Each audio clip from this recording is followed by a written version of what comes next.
Assalamualaikum warahmatullahi wabarakatuh. Saya akan melanjutkan praktikum statistika elementer ya. Kita masuk di pokok bahasan distribusi sampling. Ya. Teorinya kita bahas sebelumnya ya. Jadi distribusi sampling yang kita bahas di praktikum ini untuk rata-rata dan untuk variansi. Baik, sekarang kita masuk ke distribusi sampling rata-rata. Ya. Misalkan diberikan suatu data nilai ujian mahasiswa dengan rata-ratanya 75 dan simpangan bakunya 9. Nah, ini berarti berbicara tentang populasi. Ya. Di nilai hasil ujian mahasiswa itu punya rata-rata 75, berarti ini mu, dan simpangan baku 9, berarti ini sigma. Hitung probabilitas bahwa dari 32 mahasiswa yang dipilih secara acak, berarti ini sampelnya 32, ini sudah masuk sampel besar, ya, sampel besar. Diperoleh rata-rata nilai ujian lebih dari 78. Berarti ini X bar. Ya. X bar lebih dari 78. Berarti yang ditanya adalah peluang X bar lebih dari 78. Nah, untuk menjawab ini kita menggunakan teorema limit pusat yang ada di teori distribusi sampling itu.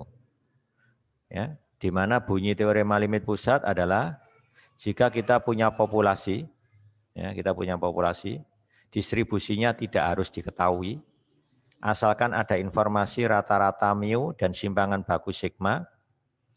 Kalau kita ambil sampel berukuran besar, nah ini lihat ini sampelnya besar ini, lebih dari 30. Ya. Kemudian kita hitung nilai rata-rata sampel X bar, dikurangi mu itu adalah rata-rata populasi, dibagi sigma, yaitu simpangan baku populasi, per akar N, akan menghampiri distribusi normal baku.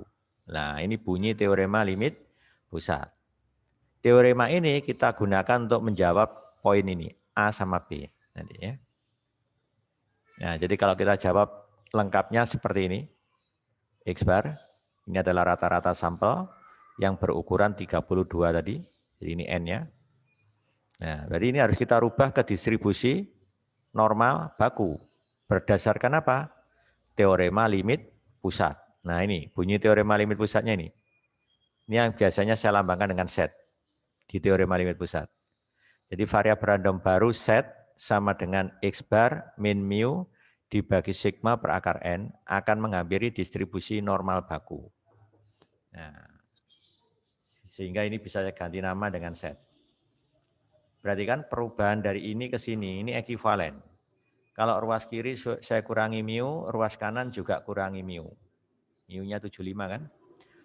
Ruas kiri saya bagi dengan sigma per akar N, maka ruas kanan juga dibagi sigma per akar N. Sigmanya 9, N-nya 32. Nah, ini selanjutnya saya ganti nama set. Nilai ini kalau dihitung 1,89. Nah, nanti kalau kita peragakan dengan software Minitab, kita nggak perlu menghitung ini dibulatkan 2 desimal. Ini kalau kita menggunakan acuan tabel normal baku. Jadi harus dirubah menjadi 2 desimal. Kalau di Minitab ini bisa sampai 6 desimal, mungkin 7 desimal. Ya, tergantung softwarenya. Ya. Makin panjang desimalnya berarti makin teliti. Nah, hasilnya beda sedikit aja. Ya. Beda sedikit.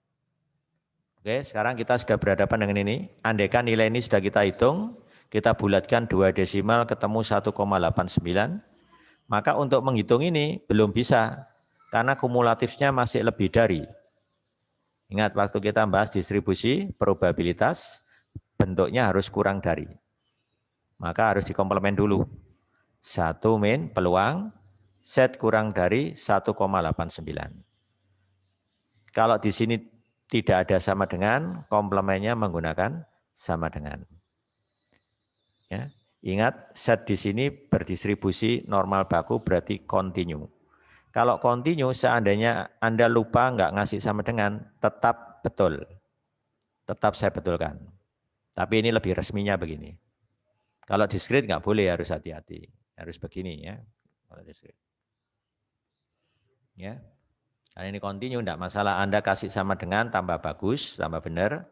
Lupa ngasih sama dengan hanya peluang set kurang dari 1,89 sudah saya anggap benar. Ya. Kalau sudah proses penghitungan. Ini nanti saya simpan di K1, 1 min K1 saya simpan di K2. Kita print K2, itulah jawabnya. Ya. Nah ini perintahnya. Nah di sini saya peragakan menghitung ini ya, atau menghitung itu dengan menggunakan perintah di Minitab. Saya simpan hasilnya di K1. Nah ini agak beda ya. Kalau tadi di sini saya input langsung, ya. Kalau di sini dihitung. Ya, lihat K1 sama dengan 78 kurangi 75 harus dalam kurung ya. Dibagi, pembaginya ini juga dalam kurung. Ya, kurung buka, kurung tutup. Baru sigma per akar N. No. Kalau ada SGRT itu artinya akar, itu juga harus ada kurung buka tutup. Kalau Anda lupa menghilangkan satu kurung di belakang ini, bisa beda hasilnya. Makanya hati-hati. Untuk menghindari itu, kurungnya disiapkan dulu, baru dalamnya diisi apa. Nah, ini menulis nilai ini. Kebetulan ini saya simpan di K1, gitu. Berarti nanti yang tempatnya K1 bergeser jadi K2. 1 min K2 jadi K3. Kenapa? Karena ini saya hitung. Kalau misalkan saya pakai ini langsung juga boleh, hasilnya tidak beda jauh. Cuma ini lebih teliti kalau pakai ini ya. Oke, itu penjelasannya. Sekarang kita lihat, ini sudah kita hitung. Ya, berarti nilai yang ada di sini itu sebenarnya dari K1. Nah, berarti CDF-nya CDF K1. Bukan CDF-nya 1,89. Nah, itu bedanya. Ya, nanti kita bandingkan dengan 1,89. Hasilnya beda jauh apa enggak gitu ya. Oke, sekarang kita sudah punya CDF-nya K1, saya simpan di K2. Berarti K2 itu menyimpan ini. Ya, menyimpan ini. Ya, K2 menyimpan ini. Ya, setelah itu kita titik koma, enter, keluar subcommand, ketikkan normal standar atau normal baku. Set, menurut teorema limit pusat, ini berdistribusi normal baku. Berarti rata-ratanya 0, simpangan bakunya 1. Ya. Bukan normal umum. Jadi misalkan Anda lupa, normalnya umum, mu-nya Anda isi 75, terus sigmanya diisi 9, langsung salah hasilnya, parah. Ya. Kesalahannya fatal. Ya. Ingat ya, ini normal baku, lambangnya kita pakai set. Nah, kalau sudah ini saya simpan di K2, langsung let K3 sama dengan 1 min K2. Seperti ini. Kita print K3, maka hasilnya ini. Ya. Jadi peluang diperoleh rata-rata lebih dari 78 adalah 0,0296732. Ya. Oke, sekarang saya peragakan kalau saya menggunakan pembulatan. Bedanya di mana nanti? Ya. Nah, di sini saya peragakan, saya menggunakan pembulatan. Ya, jadi apa? CDF 1,89 tadi ya, 1,89. Saya simpan di K1. Ya, gitu. Ya, distribusinya normal. Rata-ratanya 0, simpangan baku 1. Nah, oke, kita let K2 jadinya. Kalau pakai ini K2. Sama dengan 1 dikurangi K1. Nah, kita print K2. K2. 0,029379. No, ada perbedaan kan? Cuma enggak besar. Oh, maaf. Nah, lihat. 0,093, 0,02, maaf ya. 0,029, nah beda di 0,001. 0,000, no, kecil sekali bedanya. Ini di sini 6, tapi yang lebih teliti yang ini ya. 6 di sini mulai berubah 3. Jadi bedanya sangat tipis kan? Jadi kalau kita buat program ya saya sarankan pakai yang ini. Cuma nanti kalau jawabannya diambil sampai 3 desimal ya cukup dijawab 0,029 gitu aja. Itu sudah benar ya. Di sini juga 0,029. Beda tipis ya. Itu maksudnya. Ya. Oke, sekarang saya lanjut. Pertanyaan yang B. Hitung probabilitas bahwa dari 35 mahasiswa yang dipilih secara acak, sekarang sampelnya saya naikkan jadi 35, ya, diperoleh rata-rata nilai ujian antara 74 dan 78. Jadi kalau kita tulis, peluang X bar lebih dari 74 dan kurang dari 78. Jadi seperti ini nulisnya. Nah, gitu ya. Ini. Nah, caranya sama, saya kurangi mu dibagi sigma per akar N. Maka batas kirinya menjadi ini. Yang di tengah berubah jadi ini. Yang di kanan berubah jadi ini. Nah, selanjutnya ini saya ganti nama set. Saya sengaja tidak menghitung ini. Nah, supaya hasilnya lebih teliti. Biarkan aja begini. Nah, menurut teori ini harus diubah menjadi kumulatif kurang dari kan. Jadi nanti peluang set kurang dari ini, min peluang set kurang dari itu. Nah, itu kan teorinya yang kita bahas minggu lalu. Ya, gitu ya. Nah ini sengaja bentuknya masih asli begini. Nah untuk seterusnya ini saya simpan di K1, ya toh? Ini saya simpan di K2. Nah CDF-nya K1 saya simpan di K3, CDF-nya K2 saya simpan di K4. Berarti hasil akhir nanti K3 dikurangi K4, namanya K5. Nah, itu cara yang saya lakukan di sini, nah, K5. Boleh juga cara kedua, ini saya namakan K1, berarti kan? Langsung saya hitung CDF-nya. CDF-nya K1 saya simpan di K2. Nah, ini namanya K2 nanti. Terus saya ngitung K3. CDF-nya K3 saya simpan di K4. Berarti namanya K4. Berarti K5-nya apa? K2 min K4. Hasilnya persis sama nanti. Ya. Silakan Anda pilih yang mana. Kalau ngikuti ini ya seperti ini. Ya. Nah ini hasilnya. K1 menghitung yang ini. K2 menghitung yang ini. Nah, peluangnya ini sekarang saya hitung. Berarti peluang ini berarti apa? CDF K1 taruh di K3. Nah, distribusinya normal baku. Berikutnya CDF K2 taruh di K4. Oh, ya kan? Taruh di K4. Distribusinya normal baku. Baru LED K5 sama dengan K3 min K4. Jangan sampai keliru nulis ini. Kalau misalnya Anda lupa, ini K2 min K4 ya jelas beda. Ya. Nah inilah hasilnya. 0,720216. Nah gitu ya. Nah sekarang coba saya pakai cara kedua tadi yang saya bilang. Jadi saya ngitung LED K1 dulu. Nah di sini ya. Nah, ini saya ini kan biar kelihatan. Nah, ini saya turunkan aja ya. Nah, dari yang pertama hitung K1.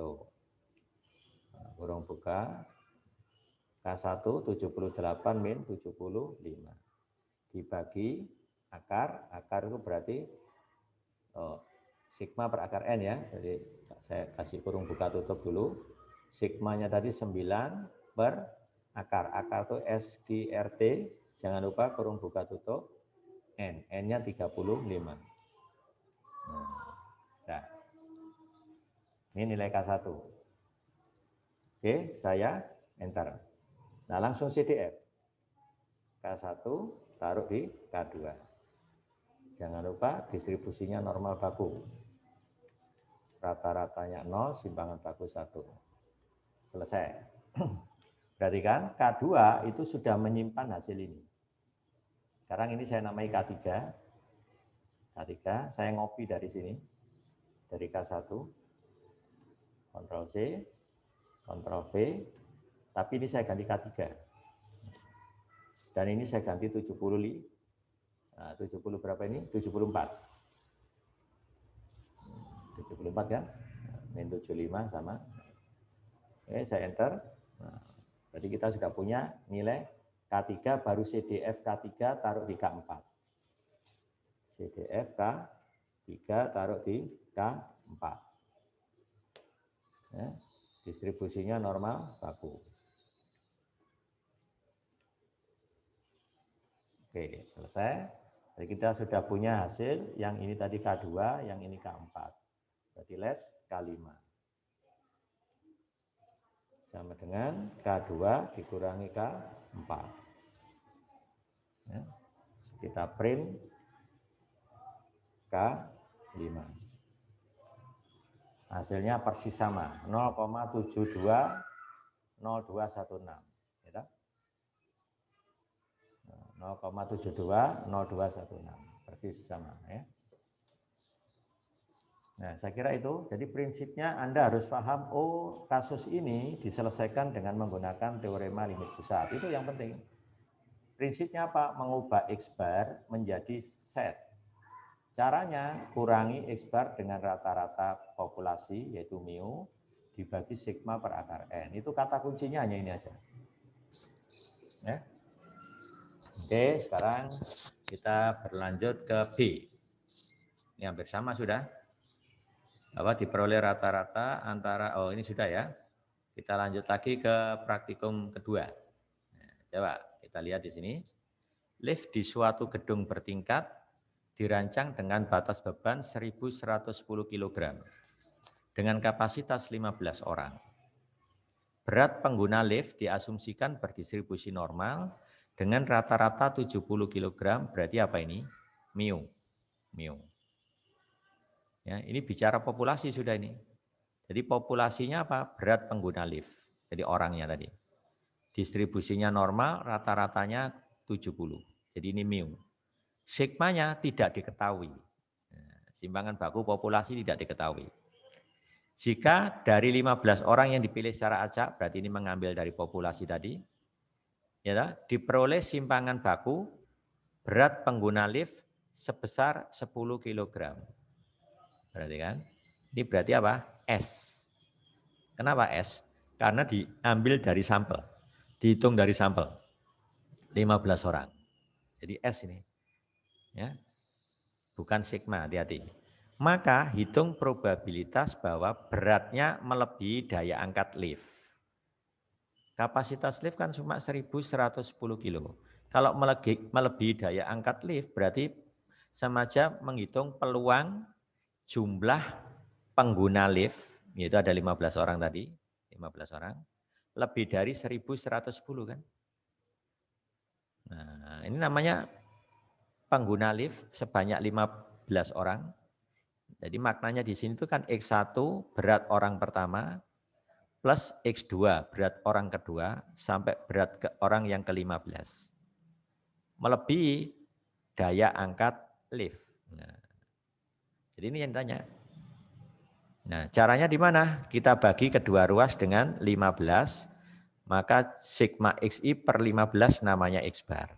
Nah, sudah kembali mirip dengan tadi, yang praktikum 5.1 tadi.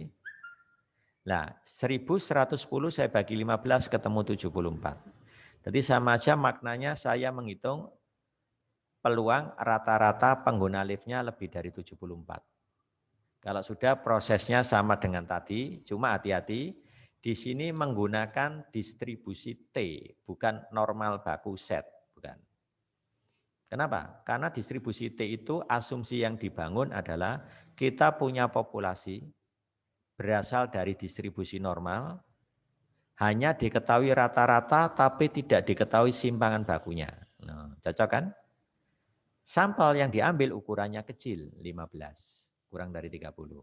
Nah, ini mengarah ke uji T. Ya, menguji T ya.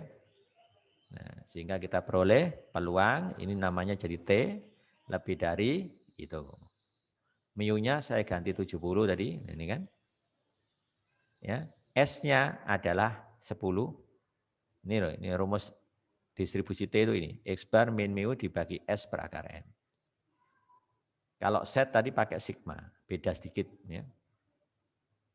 Oke, S per akar N. Selanjutnya ini saya namai dengan T, ya kan. Ini saya ganti mu-nya 70, S-nya 10, N-nya 15. Ini tidak kita hitung. Ingat kumulatifnya harus berbentuk kurang dari karena kita menggunakan perintah CDF. Maka harus dikomplement ya. Ini kalau saya komplement menjadi 1 min peluang T kurang dari atau sama dengan. Komplement dari lebih dari kan kurang dari atau sama dengan. 74 min 70 dibagi 10 per akar 15. Proses perumusan peluang sudah lengkap, artinya sudah selesai, tinggal proses ngitung dengan Minitab.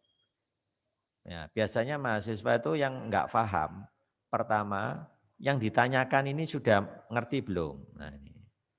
Kalau ini sudah ngerti, terus distribusinya ini dibawa kemana ya? T apa set? Nah, ini yang kedua. Ini harus pahami ya. Oh, ini harus ke T.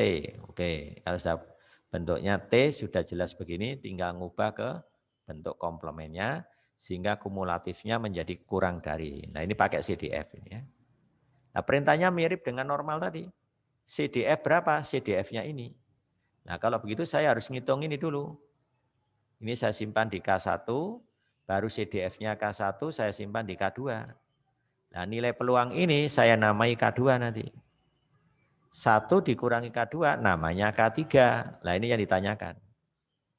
Nah, itu proses menghitungnya dengan Minitab. Nah, ini ya. Pertama K1 saya hitung dulu. Ya. Ini 74 min 70 kita kurung dulu. Dibagi kurung buka tutup lagi 10 per SQRT 15. Oke, baru CDF-nya K1 simpan di K2. Titik koma, jangan lupa distribusinya T. Cukup ditulis T spasi derajat bebas. Nah, ini derajat bebas. Dari mana 14? Dari N-1. N-nya tadi 15, perhatikan ini. Sampelnya berukuran 15, dikurangi 1 jadi 14. Nah, ini teori tentang distribusi T. Ini sudah benar, baru titik, enter. Nah, K2 sudah kita simpan, itu nilai dari peluang ini. Peluang T kurang dari atau sama dengan sekian ini ya. Baru let K3 sama dengan 1 min K2. Print K3. Maka inilah jawabnya. Ya sudah itu aja prosesnya. Ini sudah sangat jelas ya. Jadi nggak perlu menggunakan tabel kita kalau di praktikum ini. Jadi tabel sudah nggak diperlukan lagi. Ngitungnya murni pakai komputer. Ya. Coba direnungkan, pahami sintak penulisannya. Itu aja. Kan nggak banyak, perintahnya cuma 1, 2, 3, 4, 5 saja. 5 perintah ini output. Ini yang versi 16 nulisnya seperti ini ya. Kalau 18 nulisnya di kanan, outputnya di kiri. Itu aja bedanya. Silakan nanti ini dicoba, hasilnya pasti sama. Nah, oke, sekarang kita beralih ke distribusi sampling variansi. Nah, ini teori yang digunakan, saya sampaikan aja ya, saya sampaikan. Kalau saya punya populasi berdistribusi normal, jadi ada populasi berasal dari distribusi normal. Variansinya diketahui sigma kuadrat. Ya toh? Kalau dari populasi itu saya ambil sampel berukuran N, N-nya N kecil, terus saya hitung variansi sampelnya yaitu S kuadrat, maka N-1 dikali S kuadrat dibagi sigma kuadrat akan menghampiri distribusi Chi square dengan derajat bebas N-1. Nah, teorinya pakai itu aja. Ya. Untuk menjawab ini kita pakai teori itu. Ya, coba kita praktekkan sekarang. Suatu pabrik baterai mobil menjamin bahwa baterainya akan tahan rata-rata 3 tahun. Nah, berarti ini apa? Mu. Dengan simpangan baku 1 tahun. Berarti ini apa? Sigma. Sigmanya 1. Nah, diasumsikan umur baterai mobil berdistribusi normal. Loh, populasinya berasal dari distribusi normal kan?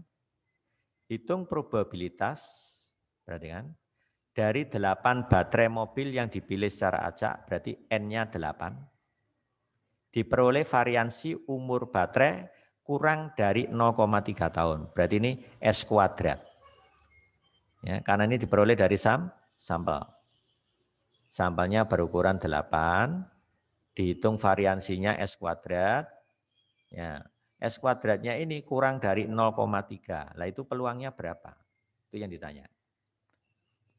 Nah, kalau kita tulis, pertama misalkan dulu X. Apa X-nya? Umur baterai mobil. Apa distribusi dari X? Normal. Mu, sigma. Mu-nya 3, sigmanya 1. Ya gitu ya. Mu-nya 3, sigmanya 1. Yang ditanya apa? Peluang variansi umur baterai mobil kurang dari 0,3. Nah caranya kita ubah S kuadrat ini ke bentuk distribusi Chi-square. Caranya kalikan dengan N-1 bagi dengan sigma kuadrat. Berarti yang ruas kanan juga sama. 0,3 kali N-1 bagi sigma kuadrat. Nah selanjutnya ini menurut teori berdistribusi Chi-square. Derajat bebasnya N-1. Karena N-nya 8 dikurangi 1 berarti derajat bebas 7. Nah ya, ini tinggal dihitung 8 dikurangi 1, 7. Kebetulan 7 kali 0,3 dibagi sigmanya kan 1 tadi. 1 dikuadratkan tetap 1. Karena ini sederhana, nggak perlu dihitung pakai LED tadi ya, langsung aja. Hasilnya ini ternyata persis 2,1 eksak. Ya. Desimalnya hanya 1 desimal. Berarti sama aja saya menghitung peluang Chi-square-nya kurang dari 2,1. Dan bentuknya sudah kumulatif kurang dari, berarti sudah selesai. Tinggal perintahnya apa?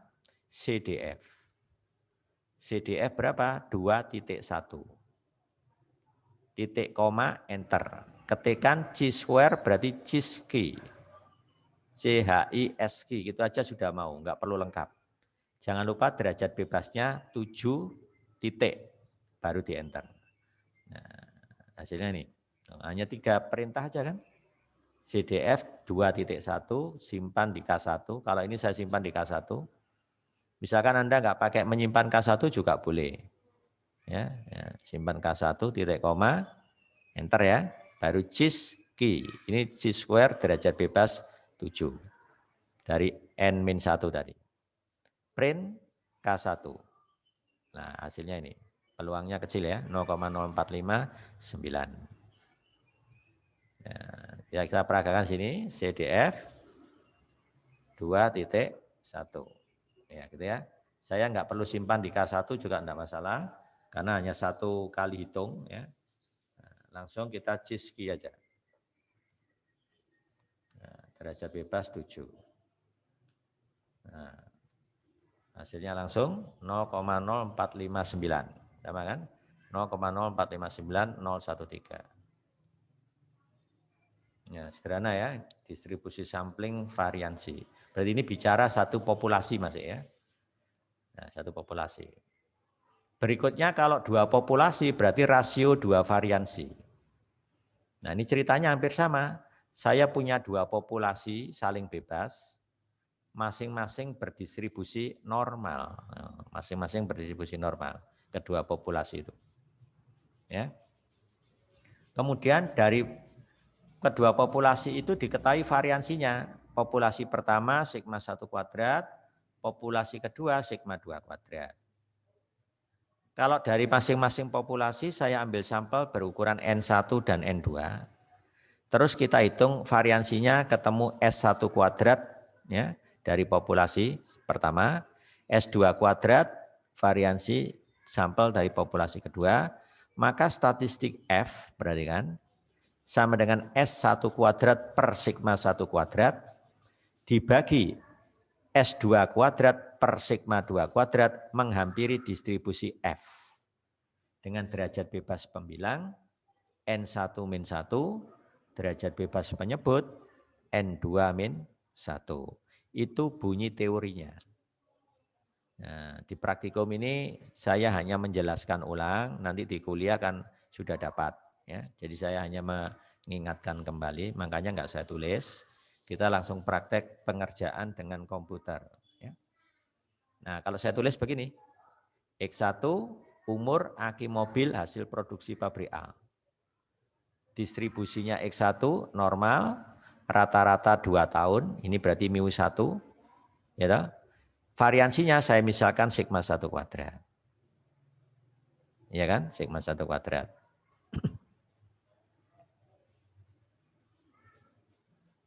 Ya gitu ya. Sudah. Yang X2 umur aki mobil hasil produksi pabrik B. Distribusinya apa? Normal juga. Cuma rata-ratanya 2,4 tahun.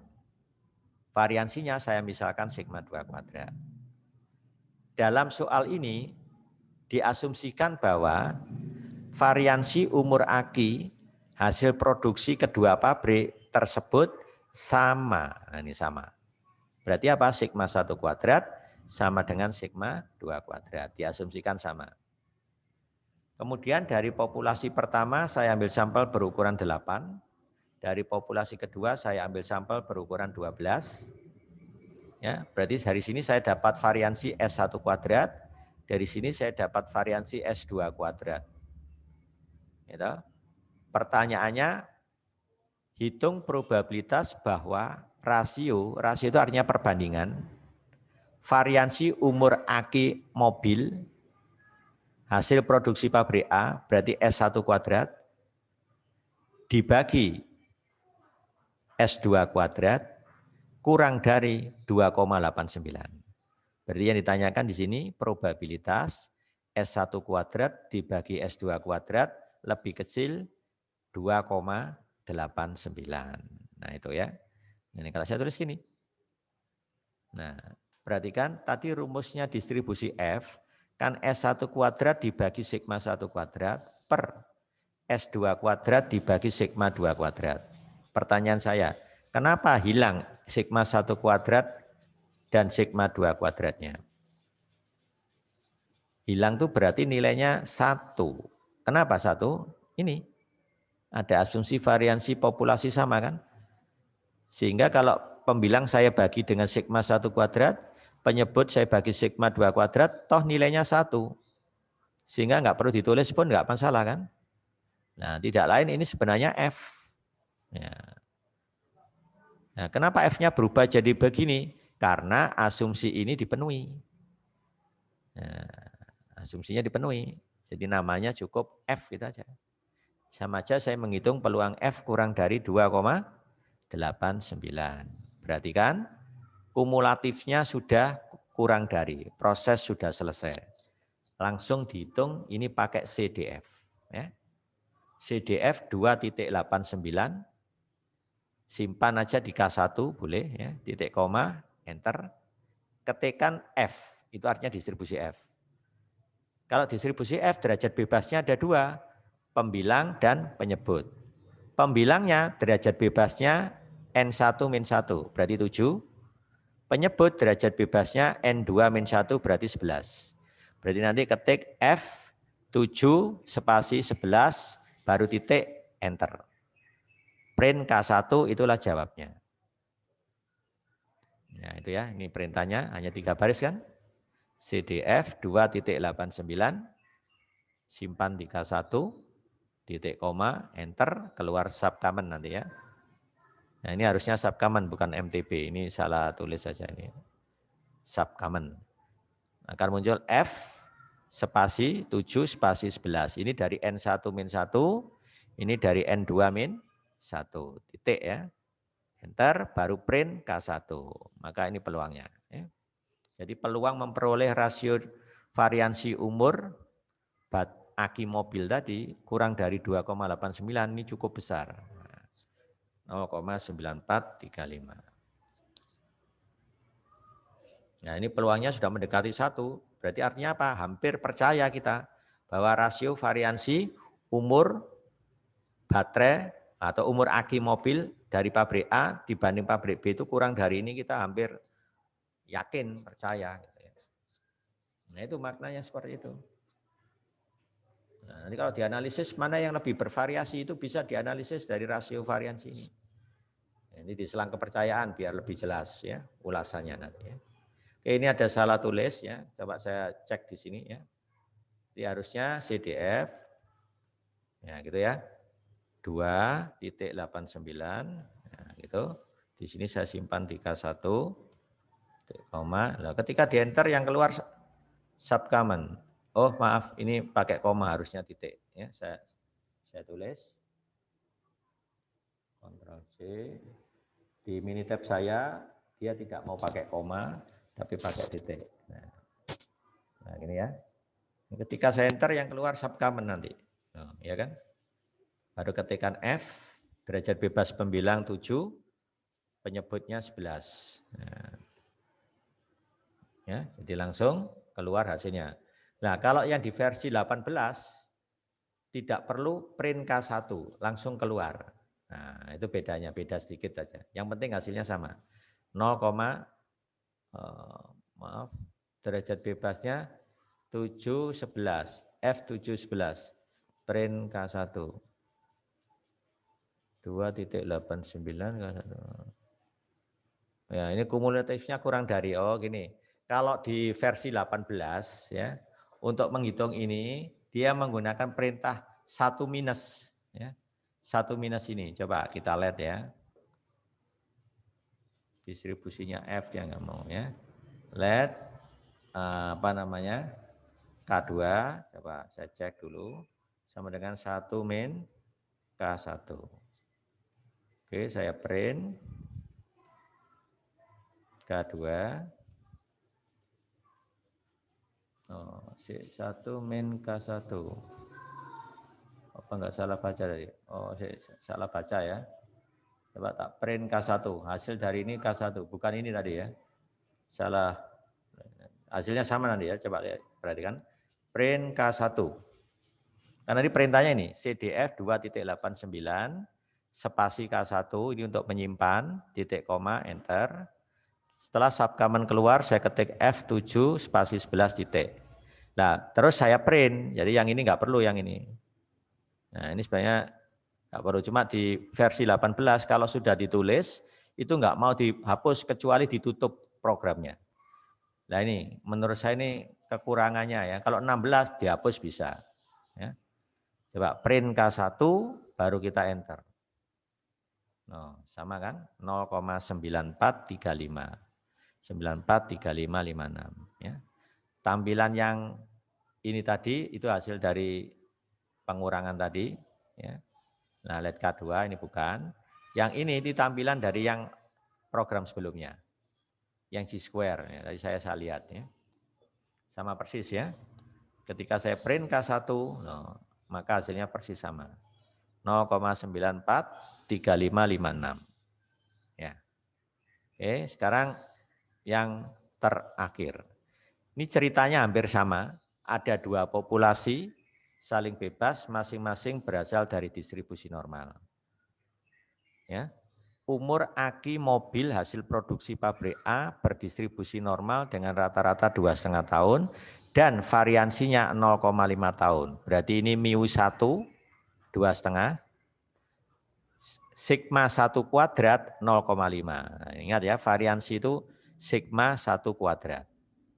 Ini karena berasal dari pabrik A, berarti saya anggap populasi part 1.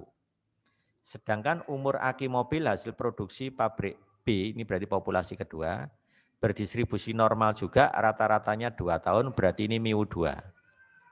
Dan variansinya berarti sigma 2 kuadrat 0,3.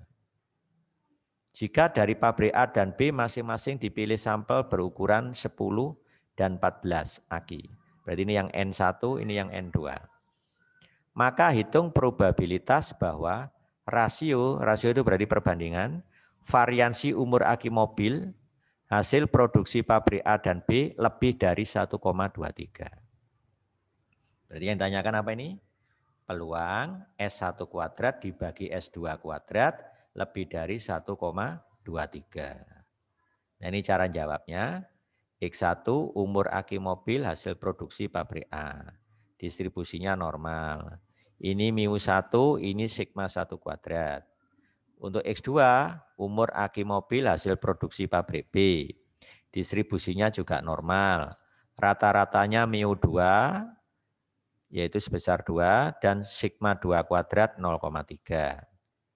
N1-nya 10, N2-nya 14. Ya kan? Nih. Nah, S1 kuadrat dan S2 kuadrat masing-masing adalah variansi dari sampel acak tadi. Untuk umur aki mobil, hasil produksi pabrik A dan B. Yang ditanya ini kan? Nah, ini saya bawa ke F. Caranya, pembilang saya bagi sigma 1 kuadrat, penyebut saya bagi sigma 2 kuadrat. Maka ini nanti berubah nama jadi F. Nah, lebih dari, secara sama ruas kanan juga saya bagi dengan sigma 1 kuadrat per sigma 2 kuadrat. Lihat, seper sigma 1 kuadrat dibagi seper sigma 2 kuadrat, maknanya sama aja dikali kebalikannya kan? Sigma 2 kuadrat per sigma 1 kuadrat. Ya. Maknanya sama. Ini itu maknanya sama dengan per sigma 1 kuadrat dibagi per sigma 2 kuadrat. Sama. Ya. Karena nilai ini sudah diketahui 0,3, ini 0,5, tinggal dikalikan 1,23. Nah, di sini saya hitung hasilnya ini. Jadi ini nggak perlu pakai LED ya, karena ngitungnya gampang. Ya. Pakai LED juga boleh, juga nanti ketambahan banyak konstanta itu aja. Oke, peluang F lebih dari 0,738. Jangan lupa harus dikumulatif kurang dari kan. Jadi begini, baru ini CDF. CDF 0,738 simpan di K1. Ya. Ketik F derajat bebas pembilang berapa? 9, derajat bebas penyebut 13. Baru titik enter. Maka nilai ini sudah tersimpan di K1. Baru 1 min K1 namanya adalah K2. Yang di print adalah K2. Ya. Nah ini perintahnya seperti ini. Kalau di sini saya hitung. Di sini saya hitung. Jadi nanti butuh tambahan konstanta ya. Jadi yang ini saya namai dengan K1. Nah, gitu ya. K1. Ya, setelah itu baru CDF-nya K1 simpan di K2. Titik koma, enter, ketik F9 spasi 13 titik. Ya. Ini dari N1 min 1, ini N2 min 1 tadi. Nah, berarti apa? Namanya ini sudah K2, bukan K1 lagi. Nah, ya. 1 min K2 namanya K3. Nah, yang di print K3. Kalau misalkan saya langsung pakai ini, boleh. Nanti K-nya hanya sampai K2. Nanti K1, ini K2. Hasilnya beda tipis. Ya. Seperti tadi contohnya. Ya, di sini hasilnya 0,670506.